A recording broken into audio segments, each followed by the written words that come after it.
what makes you go back to school every time? Bitok, this life is such that you think you know as you start. Then mid-course, you realize there's something you didn't know. And you have to go back to the people that have the knowledge to sharpen your mind a bit further. Sometimes I remember the story. There's a story that is given in the book called The 7 Habits of Highly Effective People. And it's a story of a young man. By Stephen Covey? By Stephen Covey, yeah. It's a story of a young man who met an old man trying to saw down a tree. He was trying to cut it down using the saw. And the young man suggested to the old man, I think that if you sat down to sharpen your saw, you would cut your tree faster. And this man, looked at the young man and felt, that's a stupid idea. Sitting down to sharpen the saw is a waste of time. I should spend my time on cutting down the tree. And so he didn't listen. The young man moved to another old man who was cutting down a tree and gave the same idea to him. And that man listened, and he spent 15 minutes, 30 minutes sharpening the saw. And when he went down to cut down the tree, he was able to cut his tree down faster than the other man. So I think knowledge is that aspect of sharpening the saw. It makes you a bit more efficient in your job, in your business, in what you're doing. Then also, Bitok, like I've been telling you at a personal level, I accept that as an entrepreneur for the last 10 years, there are things I have done right, and there are things that I have made mistakes on. And for me to be able to improve myself as an entrepreneur, I have to go back and look for knowledge so that I can be able to rectify some of the mistakes that I've done in the past. Wow, that's incredible. And I'm also impressed that you also read books. I'm impressed by people who read. Lazima ununua kitabu kila mwezi, si ati unapiga tu mzinga. Kabisa. I'm impressed because the more you read, the more you know. Information is power. That's what I believe. Information is power. Yeah. I usually say that when you wake up in the morning and you are ahead 10 miles in terms of what you know that morning or that day in the morning, that means you've beat thousands of people even before they start off their day. What it means, there's a way you'll do things differently from what, from how any other person will do it. Yeah. So that's quite incredible. Thank you. So what would you advise anyone who is planning to go back to school? I've been planning to go back to school for the longest time. I keep saying, pesa iko up. Strathmore wanaitisha karibu $1,000,000 for a month. Or for 2 months. The good thing about adult education especially is that you don't do it for anybody. You see, you're not doing it for your parents. You may have done your first diploma or first degree for your parents. You may have gone to high school for your parents. But when it comes to adult education, it is actually a choice that you make. Kumbaru. Yes. And this is an opportunity for you to align your academics to your areas of passion in life. You see, like now what I'm studying at USIU is a master's in counseling psychology. This is an area of personal interest. I can tell you for free that it's not an area of business for me. It's an area of personal interest. I've just been passionate about helping somebody become a better person, maximize their potential tomorrow, helping organizations to work better with people and that kind of a thing. So adult education is an opportunity for individuals to redefine themselves. You will find that there is someone who is tied up in a career that they are no longer energetic about. But it's the first job they got. But now they have an opportunity to redefine themselves through adult education. So what I will tell them is, when you're in your mid-30s, going to your 40s and 50s, that is the time when you're completely in touch with your inner self. You see, this is what tickles me. This is what I can do 365 days in a year without getting tired.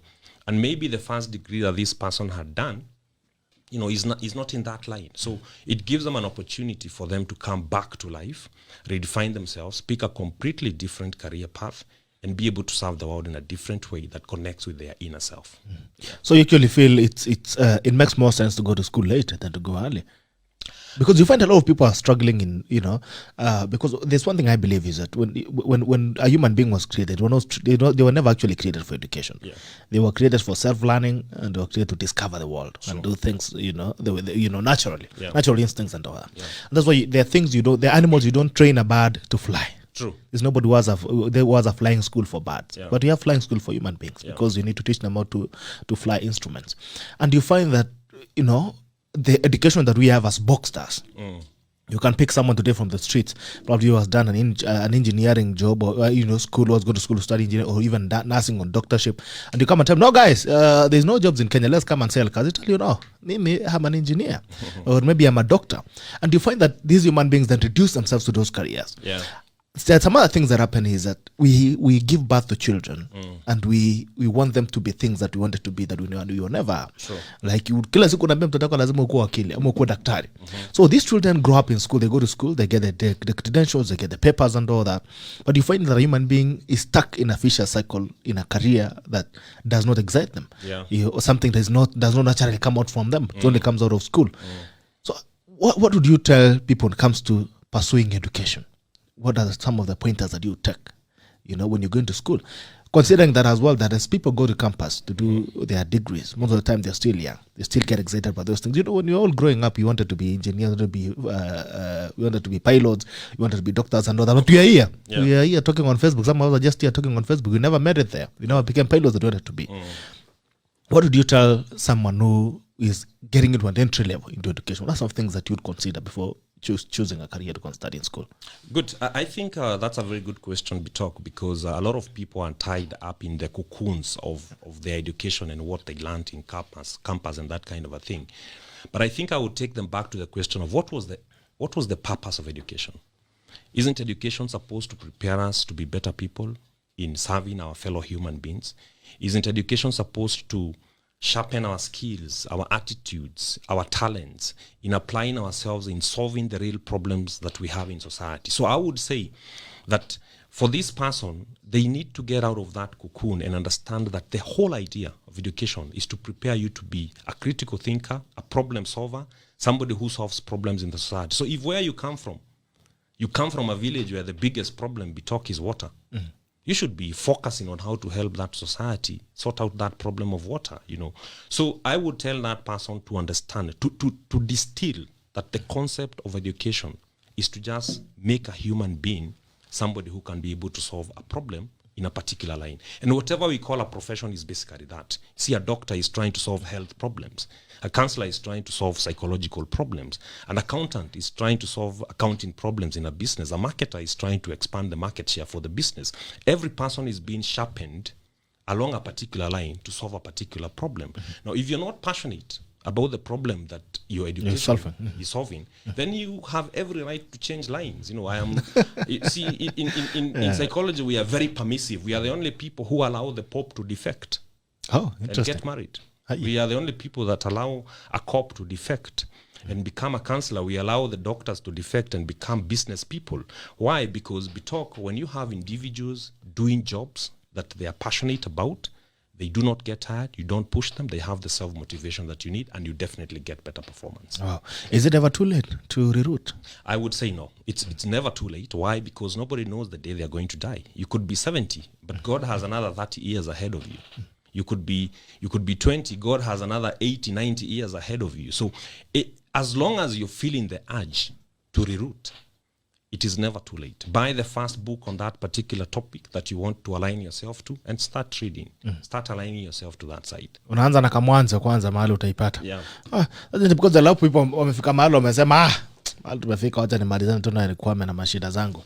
Ndio vile itakuwa. Alright, acha nisalimie hapa wananchi kidogo. Naona Robbie Kip anasema tuned in. Asante sana Eva Jepkema, good morning sir, watching from EMC. Asante sana mheshimiwa, good to see you.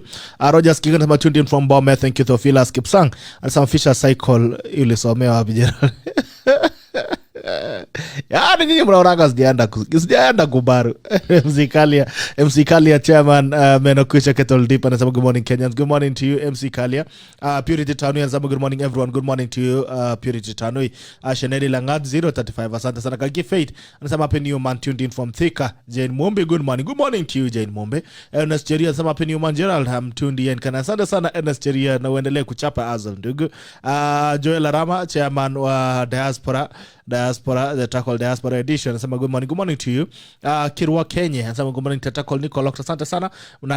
Wandabwa Mukebi anasema tuned in. Victor Rop watching from Bomet County, thank you so much. Leleto Leonard Sitiene anasema good morning GB watching from Terreno Metete Nandi County, asante sana. Gili Kiboi anasema good morning Gerald tuned in from Fayetteville United States, great job with the Tackle show, I really like it. Asante sana, thank you so much Gili Kiboi, I think you for always joining us, you become a loyal fan, asante sana. Evans Cheriat Aaron anasema good morning team tackle. I'm locked at Marsabit County. Asante sana watu wa Marsabit County. Karanu Kariungi anasema tuned in on my way to Asol. Asante sana, chope kazi. Tuamke twende kazini. Robins Ruth anasema toa kofia pasta yangu. Hiyo ni trademark. Hiyo ni trademark. Alright. Langana Matthew anasema from Nakuru, shout out to Kiblaga Drono Wesley. Ngeno Moses Maritim Philemon, second pace Lembeki Nana na Solomon Mutaka and the chief Asla. Asante sana. Bekare Kenvin anasema kakuma Turkana Tuntina. Asante sana. Sky Faye anasema good morning, watching you live nikiwa na Nyuki. Thank you Nel Chefs Murray. Good morning team Takola. Asante sana Nel Chefs Murray all the way from Diane. Rob Kibar sama tuned in. Fajab Kema good morning, so watching from EMC. Asante sana Mashimo Rojas Kiken sama tuned in from Bometho Filas. Esaita all the way from Ghana. Thank you so much Esaita for tuning in from Ghana. I really appreciate. Nathaniel Mongare and some of this discussion is up to real issues. Say I to Danson. Asante sana SG Secretary General wa ANC Nathaniel Mongare. Asante sana Alan Kemboy anasema yuko kidole kabisa. Shan Maraba anasema tuned in from Mombasa. Thank you. You said light anasema good morning to you. Kimyati Jingeno anasema good morning, tuned in from Victoria, Seychelles. Thank you so much the guys from Seychelles. I really appreciate you. Stanley Melly, routing is a necessary step every now and then, tuned in from Maryland. Thank you so much to the guys from diaspora. Painter Kip anasema hapa Tao Kenyatta tuned in. Asante sana watu wa CBD. I really appreciate it. It's always a pleasure to see you. Thank you so much for tuning in to the tackle. Kama kawaida, when you get in, please like. When you like, I get to know that you're watching us. And after you like, please share. When you share, you give someone else an opportunity to watch the broadcast. When you join, like. When you like, I get to know that you're watching us. And after you like, please share. When you share, you give someone else an opportunity to watch the broadcast. Ndugu, kuna kitu it was starting. Yes. There's nothing as difficult as starting. True. You know, starting anything, starting a family is always crazy. You know, unaanza kufikiria sema watu watakuwa kulanga nini. Starting a business is the worst. Starting education, going to school is another thing. We all fear starting new things. We all fear getting into something new, even relationships. Unakaa unasema mtu anaweza kuwa labda anangorota usiku kama lori ya mchanga. You know, all these things. Starting is always a big problem. Yeah. Now, in the concept of business, starting is always the biggest problem in business. Making that first step of doing an investment or even starting a business. Hata kuna hiyo barrier ya kwanza kusema unataka kufanya biashara ya kuuza kalamu. It's always very difficult. Have you ever experienced that? Even before you talk to how do you overcome it? What do you think is what is the state of fear? Is it psychological? Is it real? What is it really? Deep question. Starting is not easy. You know, even when we were boys, you know, we used to go and swim in the river. And you know that first dive was always very shivering. By the time you adjust to the cold waters, you would feel who is going to die first. So starting is the fear of starting is something that we live with throughout life. Anytime you want to do something new in your life, you definitely will feel that shiver of fear. You know, the questions run through your mind. Do I have the skill set? Do I have the attitude? Do I have the resources to be able to do this? And I would say that you have to train yourself to overcome this fear by actually starting. Because the only way of confronting the fear of starting anything is to actually start it and start doing it.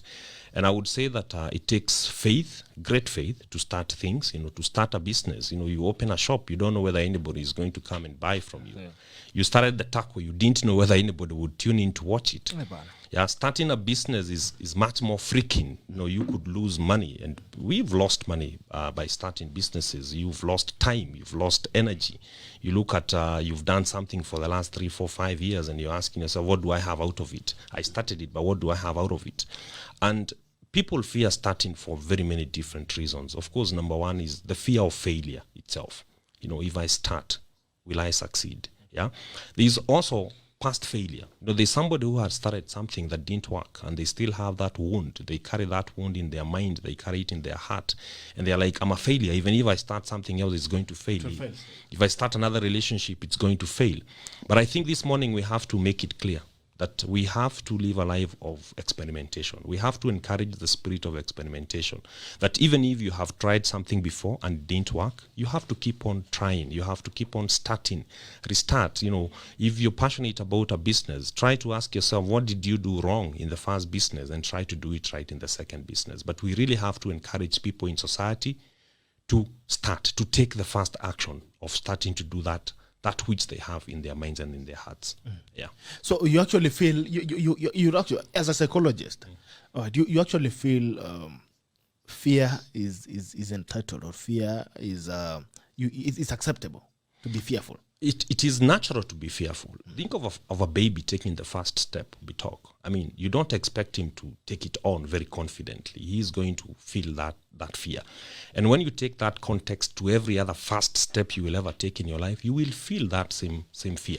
But growing up is actually about confronting our fears. Our fears, yeah. Somebody is afraid of committing into a relationship and getting married. Somebody is afraid of getting children because they feel they do not have the resources that they need to bring up children. We are not saying that people get into things blindly, talk. But what we are saying is that you can't have it all cut out. This is the part of life that you have to step into by faith. Just like when the children of Israel left Egypt, they didn't have the whole game plan, isn't it? There was the aspect of experimentation, and there's the aspect of taking risk. That is part of growing up, and that is part of living. But if you're waiting to have the entire game plan on how the business is going to play out when you start, you're waiting to have the whole game plan on how the marriage is going to play out when you start, you're waiting to have a whole game plan on how you will perform as a parent, you will never have that. Life is about exploring, it's about taking risk, it's about starting, it's about learning how to swim by actually jumping into the swimming pool. Yeah. All right. The next question I want to ask you is, what do you need even before you start? What do you need to consider before you start? What do you need to consider? For example, if you're starting a business, because it's also very possible to start off on the wrong things. Yeah. You can start off on a disaster. Yeah. Right. So what do you really need to consider before you even think about starting off on anything? Good. I think the first thing you want to consider is, why are you starting? Yeah. Are you starting for your own selfish gain? Are you starting for a win-win gain? Are you starting because there is a need? Are you starting because you're passionate about it? You need to justify that question within yourself, of the question of why. Why are you starting? Start with why. Yeah. For example, if you want to start a business, why are you starting that business? Make some bucks out of it? Or are you starting because your friend also started a business? Are you passionate about it? Yeah. Why? Because you will find that in entrepreneurship, you need more than money to run a business. You can have all the money. There are people that have lots of money in their bank accounts, but they could never run even the simplest business.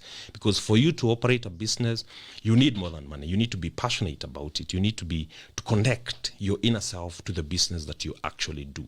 So before you start, ask yourself why you're starting. Does it connect with your purpose, with your inner person? Is it something that you're passionate about? What problem are you coming to solve that other people have not solved? Because I have seen people who do things, on a competitive basis. Somebody starts a business because they think they can compete with their boss. Somebody gets married because they feel, I'm fed up with mom or dad, yeah, and I need to prove to them that I'm a grown-up. So they get married to the next person that is available. Yeah, I think it's an issue of asking yourself why you're starting, and if you can be able to answer the why, then you will be able to find the what you need, the when you need to start, and all these other things that you need for you to succeed in something. All right. Christopher Sang says locked from Kansas City, USA. Thank you so much. Mwalemu Manyumba says good morning from Nyali constituency. Good morning to you. Good to see you. I think Jared Misango says he's watching from the USA. Kathleen Kate, good morning. Kathleen Kefaki Benz, good show from Parklands. And Santa Joja Iraki, hello Kenya. Painter Sama Pro Kenya Tarot Sana. What does it? How do you overcome fear? Yes, we've agreed. We have accepted this fear, and it's okay to be fearful. It's okay to get scared. Then how do you overcome this? The basic example I gave, go to a swimming pool. The first dive is always fearful. How do you overcome it? By diving in. You have to dive into that swimming pool and the fear is going to disappear. But I think there is other things that you can be able to do for you to reduce the fear of what you want to do. For example, if you want to start a business, hanging out with people who are running businesses will definitely dissolve some of the fears that you have, listening to their experiences, getting someone to walk with you that journey of starting a business could reduce your fear of starting that business. Now, remember, fear is a concept in the mind, and it is based on the worst case scenario. Yeah? When your mind is in a state of fear, you're focusing on what can go wrong. Now, if you can train your mind to focus on what can go right, and one of the gifts that we have as human beings is the ability to imagine. There's no other living organism that is able to imagine. Do you know that? A donkey cannot imagine being a horse. Oh, really? A goat can never imagine being a cow. But Bitok can imagine being a pilot. Or you can imagine being the president of Kenya. I can also imagine being a donkey. And you see now, if you imagine yourself being a donkey, that feeds your fear, right? Yeah. That demotivates you and that sucks your energy. But if you imagine yourself being on the rise, on the better side, then that gives you positive energy for life. And that energizes you to overcome your fear. So for you, for example, to have the courage to start a business, your mind has got to focus a bit more on what if it works? Because fear is based on what if it goes wrong, and it could go wrong. But faith, positive energy, is going to be based on what if it works. And when you focus on that side of what if it works, then you will find that it is easier for you to overcome that fear of starting. All right. So now you've started. Lucia, she still internalizes what's going on around here. You know, she's been away for 2 years now. So now you've started. Yeah. Now, there's a book I was reading about business, and you know, research says that most businesses collapse within the first 3 months and 8 months. Between those who are resilient and have collapsed at 8 months, but most of the business collapse within the first 3 months because most of these businesses maybe are started on, you know, on steroids, on mental steroids. Like, you think you're investing, maybe there's someone who was saying alisema ataliaka 30k, alikuwa anataka 5k every month. Then, you know, you get disappointed the first month, you're already done. Most businesses collapse within the first 3 months. Those that become more resilient collapse at 8 months, right? Yeah. So you've started. Umeanza. And there's already data that either you're going to collapse within the first 3 months or the first 8 months. Now, this journey in between, that the incubation period, how do you navigate around it? This is a time when you're going to be hit, first of all, by the reality. Yeah. Ya kwamba kumbe biashara si ping pong. It's not a gamble where you put in money and expect to gain. Yeah. Second thing will get you is that kumbe kuna kitu inaitwa bills. Yeah. You know? The third thing will tell you that there's more to business than transactions. True. How do you survive through the incubation period? You have to be very realistic when you're managing a business. This is a game of mathematics. Yeah, you have sales, you have expenses. But Bitok, I think one of the mistakes that people make, particularly in our setup, in the Kenyan setup, is that we expect our businesses to be profitable too early. Yeah, and I do know that we have a limit of resources, and therefore we expect that the business is going to be, you know, to break even and start giving you profit as quickly as possible. But I think that over expectation is what discourages a lot of people. I think we need to encourage ourselves to understand that a business sometimes does take time before it is profitable. Yeah, just as the concept of bringing up a child. By the time you start sending your child to the shop or to do something for you, you've put in a lot of effort and a lot of energy. So the way to survive is to have a long-term attitude. Is to understand that this is a tree that you have planted. It can take 1 year, it can take 2 years, 3 years, before it starts giving you fruits. But the day it starts giving you fruits, it could give you fruits for a long time. So I think it's just an issue of mindset. Yeah, Bitok, if you're to think about businesses, you know, the most formidable and long-term businesses, you will find that sometimes you have to be prepared psychologically to understand that this is like bringing up a child. By the time you send him to the supermarket for the first time, you may be required to put a number of years of work into it. Yeah. So when you're starting a business, you need to have a long-term vision. So when you talk about long-term, I'm starting business today. Yeah. All right. Because last time we talked about the issue of resources when you're starting off. So probably when you're starting off, you're starting on a very lean budget as well. Yeah. So how do you think long-term on a short-term budget? That is actually a very big challenge. Yeah, that's a very big challenge because, you know, thinking long-term on a short-term budget, and even leave alone that, thinking long-term in a market that finances short-term. Because one of the problems that we have with the capital structures of this country is that many people, including, you know, very formidable financial institutions, are not willing to listen to a vision that goes down 20 years, 30 years down the line. You know, they want to finance businesses for 1, 2 years, 6 months. You know, if you look at the loan repayment, the loan terms that are available, you will find that the longest for a business many times is going to be 5 years. And 5 years can be very short in business. But I think as a business, you have to have a strategy for everything. You have to have a strategy on capital. You have to have a strategy on marketing. You have to have a strategy on product. And you have to diversify your products offering to ensure that you have some products that are able to meet your short-term needs and that you have other products that are able to meet your long-term needs in terms of revenue and generating profits for the business. But I do acknowledge that this is a big challenge for entrepreneurs. Entrepreneurs could do better if they had capital that gave them enough leg room to plan for 10 years or even 15 years. Yeah. All right. Once again, this is we are with Sir Eric Mwangi, CEO Maridadi Motors. CEO Maridadi Motors, Maridadi Motors iko pale Kiambu Road, karibu na Sierra Mall, opposite Total Ridgeways. That is Maridadi Motors. Pia kuna wale itwa Sparkling Motor Spa pale Sierra Mall, behind it. Unapeleka gari pale inangarishwa kabisa. Moja kupeleka gari mahali inasuguliwa na gunia. Peleka Maridadi Motors, that is Sparkling Motor Spa. Alafu pia kuna Maridadi Motors Sacco. Hapo unaenda unaweka pesa 50% ya the value of the car that you want to buy, and then mambo inafika, gari inafika, unaacha kuendesha Mitsubishi, unaendesha Mitsubishi, alafu unaanza kulipia pole pole. We are Eric Mwangi on the common sense. Tunazungumzia mambo ya biashara. What does it take to start? Why do you fear starting? And how does it take to sustain business? Lucia Ayela, good morning. Good morning, Gerald. Happy New Year. Happy New Year. You've been away for 2 years. Naona sasa umeanza kukuja vizuri. Gerald, usikuange hivyo. Na unajua leo tumekaa hapa na mtu mwenye anaweza decide, nimeona uko team Lexus, acha nikupe Lexus. Nimeona umekuwa mpaka na round face bwana. Yala ni bwana nini? Hii ni wait ya festivities, bado hatujarudi gym.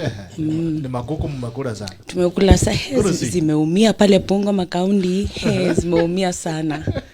I know ziko glad watu tumerudi Nairobi. Good to see you. How have you been? Good to see you too. I have I started this year with a bit of health challenges, but I'm grateful to be alive, and I'm well now. Well, your way really prayed for you, especially your crashes here. I think they have not resolved. So Salibio, tuambia watu happy new year na happy month. Happy New Year, Taklas. Happy new month. It's a new month, man. Yeah, it's been a minute. I hope you guys have been keeping well. I hope the new year is treating you well. Hata kama President Toto ametuambia he's in charge of thieves who are stealing 2 billion from us on a daily basis. Msikufe moyo. Kuna watu wengine huku nje wanafikiria njia ya kutupeleka mbele. We are not on our own. We can do something about it, and we'll do something about it. So let's keep being resilient, because as Kenyans we have that spirit of resilience, manze.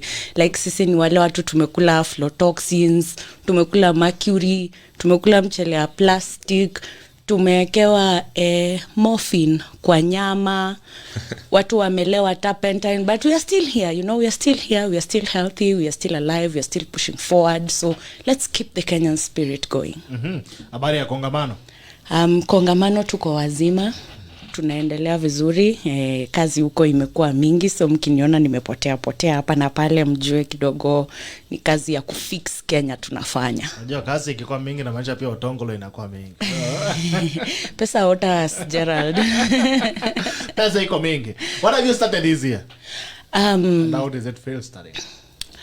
Oh well, 2021 has started rightly for me. I'd say it's I would want to say that I have a bit more of personal clarity on what I want to do with my life, and there's something wonderful that I've discovered. You know, when you read history books, you hear that South Korea set out to be a manufacturing hub. So did China. Singapore set out to be a tourism hub. You know, all these countries that are high income economy countries, they set out with a vision to be something. And this is something that we as Kenyans are lacking. You know, what do we want to be? Do we want to be a tourism hub? Do we want to be a manufacturing hub? Do we want to be a corporate business hub? Do we want to be an economic hub in Africa? Do we want to be a mining hub? This is, I feel like this is a conversation that Kenyans need to have, because we don't have a vision. So every leader that comes comes with anything that they think upon. There's nothing that we are working towards. There's no continuity. There's no continuity. We don't have politics of progression. We have politics of succession, whereby you finish your term, I come, I start my term. Rather than continue with the things that you had started, I put a stop to that and I start doing my other things, you know? And it just goes on and on and on. So after 10 years, after mtu amemaliza term yake, the project ends there. You know, it never continues. It's because we are not working towards any specific goal. Nothing at all. And we can actually be all these things. We can be a technological hub in Africa. We can be a tourism hub in Africa. We can be a manufacturing hub in Africa. We just have to pick. We just have to pick and set our minds to it, so that any leadership that comes and they're telling us things that are not setting us on a path towards achieving the goal that we've set out, you know, if you're not setting us on a path that enables us to become an agricultural hub, then we simply just remove you from power. You see what America did? They couldn't stand bad governance for 2 terms. 4 years, and they were like, nope, we're done. You have to go. Yeah. Oh, that's interesting. By the way, thinking about it, what happened to the blueprint that was Vision 2030? Gerald, 2030 umeenda mbali. What happened to the blueprint that was Big 4 agenda? I keep asking myself this question every day. Because for me, the reason why I keep keep referring to Vision 2030, because I think it was more structured. The Big 4 agenda was just a document that told, okay, guys, we're going to do this, we're going to do 1, 2, 3 things, which was almost a duplicate of everything that has been done. There was nothing new. There was nothing inspirational about Big 4 agenda. It was about building houses, manufacturing without a structure. When you look at the Vision 2030, Kibaki really structured it. Even had a technical team that was sitting on it every time. We saw things happening. We saw Lamu Port being, groundbreaking. Konza when you talk about technological hub, we saw Konza being put up. Up to now, as much as the development really is dragged, at least you can go and count the number of blocks that have been there. I'll throw it back to Eric. But Lucia, Vision 2030, na siasa, na Big 4, and every other day I'll come today, I say, now, mimi sasa niko na Big 6. You know, I say, you're Big 4, you're iliisha. What happened to Vision 20? Because I think that was a more sustainable blueprint. This is why I'm telling you, Gerald, we suffer from politics of succession. Sure. Wakwetu, you know, what mtu wakwetu, you know, it's ni wetu mudhamaki, you know, it's like this is our central kingpin. Wacha akuje. We never ever, not even once, sat down in 2012 before the 2013 elections and went like, we have a vision for this country. Is this the right person to help us achieve that vision? We never did that. It was like, oh, they are young, they are being fought, they have this nice narrative, you know, like, we basically stood for nothing, so we went with everything. And this is where the East beats us. This is where the West beats us, because look at this is the new couple. This is the newest royal couple, Prince Harry and Meghan Markle. You know, we know of them now, but this is a royal family that has been there for decades now, you know. And the most interesting part about it is that the Windsor House does not have a drop of English blood, despite them being a royal family in Britain. They are from Germany. But you see, they had a vision of that family ruling for decades and centuries, and they've stuck to it, and they've accomplished it. I really don't know how kinship and queenships work, but trust me, I'm an avid follower of Prince Harry and the brother. You know, it's like, oh, the royals, there's a new baby coming, you know. It's that you have to keep it going. You have to keep it going. You have to, you see, like in business, you have to pick a thing, focus on it, be persistent at it, fail a couple of times, succeed a couple of times, then fail a couple of other times, and then finally now succeed. And you see, we never stuck to Vision 2030. It was like, oh, that has become very hard to do now. Let's do the Big 4, which is kind of simplified. But then you see, Gerald, here is what I'm saying about the Big 4 agenda. When it comes to education, assuming by 2014, if all the class 1 pupils had been given laptops and the infrastructure to continuously power these laptops had been developed between 2014 and 2020, that's 6 years, by the time COVID hits, don't you think these people would have been looking like prophets? Yeah. It would have been a moment of glory. COVID-19 comes. If the universal healthcare system had worked from the time of inception, by the time COVID-19 was hitting, don't you think we'll now be going like, oh my God, Uhuru is the best president we ever had in this country? He built the hospitals. Yeah, he built the hospital. You know, our kids never stopped learning because we had the infrastructure to do this. But oh my God, look at us now. Even in a short term, 10 years, we don't have the concentration span to focus on it. And now, like mad people, they have already switched to Building Bridges initiative, which apparently ni kama kikombe cha babu wa Loliondo ambacho kilikuwa kinatibu maradhi yote. There's something happens to business, Eric MWANGI. Yeah. The thing of a vision and a plan and a blueprint on where you want to go. And the thing is, at times we all start well. Yeah. Like, okay, guys, I want to start selling cars. And then along the way, there's someone who comes now and starts selling mayai gonga karibu na kwako. And he makes more money, you know. And you say, now guys, I'll not be selling cars only. I'll also be selling mayai gonga. Remove this guy. It also happens in business. Like, we get so distracted with the original. There's no blueprint. Yeah. If you ask someone who is starting business today, what do you want to achieve in the next 10 years or 20 years? They cannot tell you. Because for them, it's about waking up in the morning, you know, going to do it, surviving for the day, and going back home, I think. And then you repeat the same thing every morning. There's no inspiration. There's no consistency. There is nothing you're working towards. Yeah. What is the danger of not having a blueprint? Because you just mentioned before we flew to Lucia, you mentioned a lot of businesses collapse because there's no plan. There's no long-term plan. What's the dangers of not having a blueprint? I like the issues that my sister here has raised. And, you know, one of the things that she said very well is, you know, how you fail, you rise up, you fail again, you rise up, you fail. You know, we've built a culture whereby you fail in this, you go and try something else. And you see, you forget there will be a learning curve. Umeshindwa kupika ugali, sasa unataka kwenda kupika chapati. Yeah. Again, you fail in making chapati and you're like, no, let me try mitungo. You fail in that, you are like, no, let me try uji. Yeah? Eventually, you will go try and cake, and you will end up with nothing at the end of it.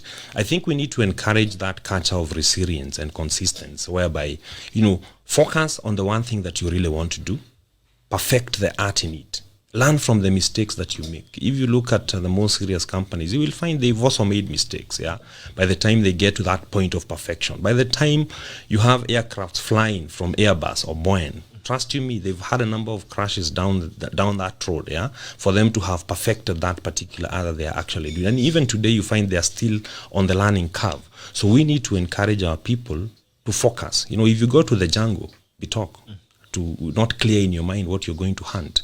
You know, even what weapons do you carry? What weapons do you invest in?